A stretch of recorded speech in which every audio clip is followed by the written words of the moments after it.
Hey everyone, welcome to The Explainer. I am absolutely thrilled you're joining us today because we are going on a really fascinating journey to decode the fundamental building blocks of artificial intelligence. We hear these buzzwords thrown around all the time, right? But today we're going to break down exactly how AI actually thinks, learns, and functions. By the end of this explainer, you're going to have a crystal clear, structural understanding of the technology that is literally shaping our world right now. Okay, so here's our roadmap from today. We're going to demystify large language models, figure out how transformers actually work, look at customizing AI with LoRA, see how AI agents are taking action in the real world, and finally, compare narrow AI to AGI. Okay, let's dive into this. Section 1. Demystifying large language models, the true foundation of AI. So what exactly is an LLM? Well, think of it like a voracious reader who's managed to memorize a gigantic digital library. A large language model is basically an AI trained on a truly massive data set. I mean, we're talking about feeding it the entirety of public Instagram conversations, Reddit threads, basically the broader internet as a whole. By consuming all that data, the model actually learns the patterns of human language, and that's what allows it to understand our prompts and generate its own text. Chances are you're already interacting with LLMs every single day. Some of the most common ones out there are ChatGPT, BERT, and Llama. And honestly, they're all built on this exact same foundational concept, training on giant data sets to map out human language. Moving right along to Section 2, how transformers actually work. Let's look under the hood. You know when we say GPT? Well, that T actually stands for transformer.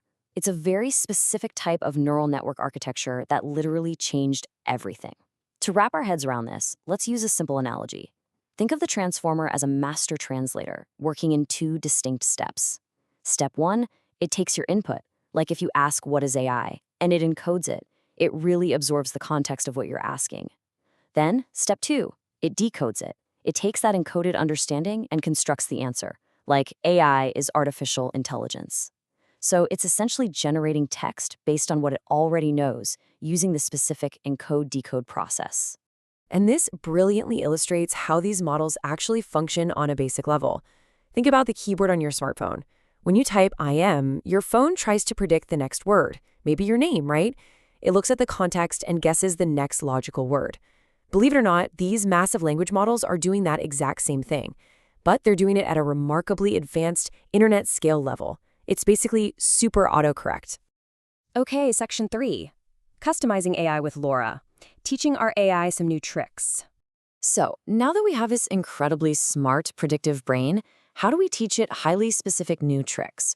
Well, to understand that, we first need to compare foundation models with fully specialized LLMs. A foundation model operates on much smaller data.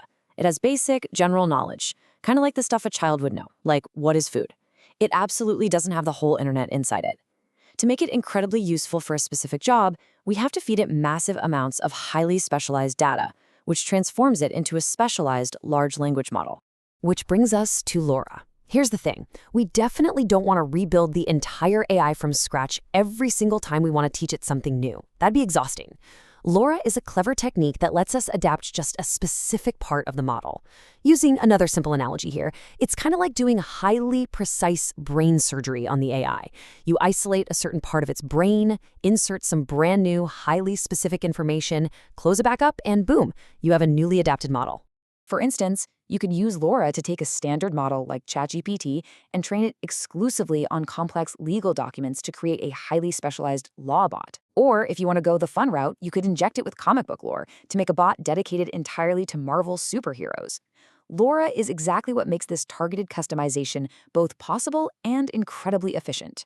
All right, Section 4, AI agents taking action, giving these brains some hands. Now we're reaching a massive leap in AI evolution.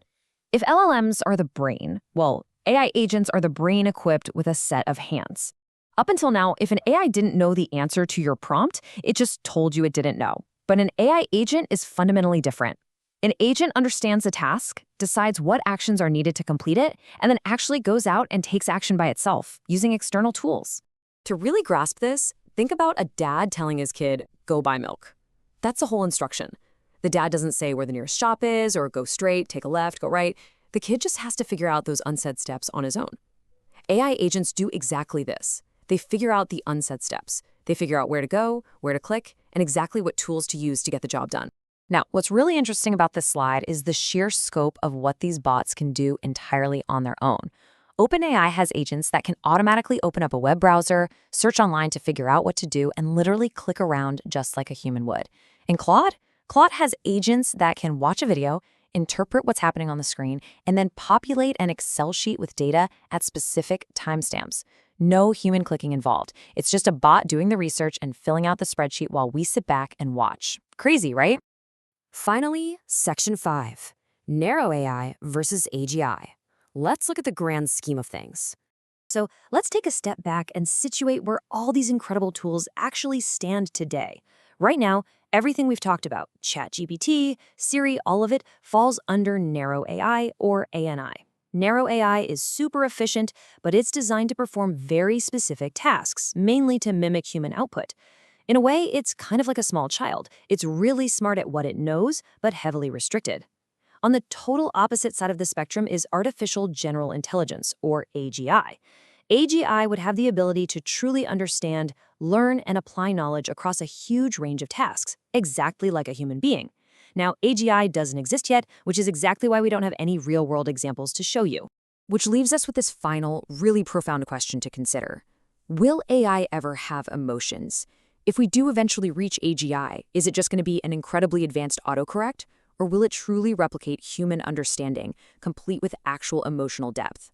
I mean, we've gone from just predicting the next text on a phone keyboard to bots that can surf the web and manage our spreadsheets. The trajectory here is just stunning.